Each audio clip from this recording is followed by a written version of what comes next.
Good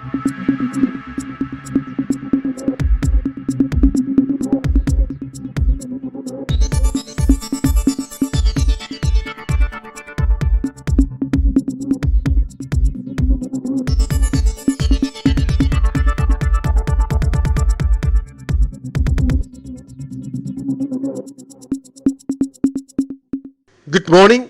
Welcome to our Fosak TV. Here's the breaking news. Yes, scientists have come to realize that in the soil and rocks beneath our feet there lies a vast biosphere with a global volume nearly twice that of all the world's oceans. Little is known about these underground organisms, who represent most of the planet's microbial mass and whose diversity may exceed that of surface dwelling life forms. Their existence comes with a great puzzle. Researchers have often assumed that many of those subterranean realms are oxygen deficient dead zones inhabited only by primitive microbes keeping their metabolism at a crawl and scraping by on trace of nutrients.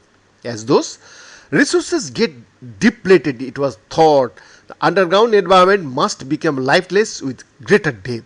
In new research published last month in Nature Communication, researchers presented evidence that challenges those assumptions. In groundwater reservoirs 200 meters below the fossil fuel fields on Alberta, Canada, they discovered abundant microbes that produce unexpectedly large amounts of oxygen even in the absence of light. The microbes generate and release so much of what the researchers call dark oxygen that it is like discovering the scale of oxygen coming from the photosynthesis in the Amazon rainforest, said Karen Lloyd, a subsurface microbiologist at the University of Tennessee who was not part of the study. The quantity of the gas diffusing out of the cells is so great that it seems to create conditions favorable for oxygen dependent life in the surrounding groundwater and strata.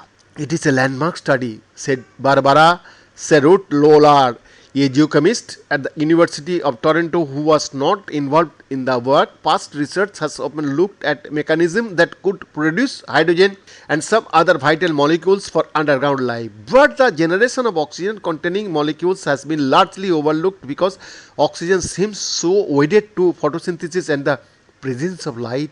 Until now, no study has pulled it all together quite like this one, she said. Behind the report, Fosak TV.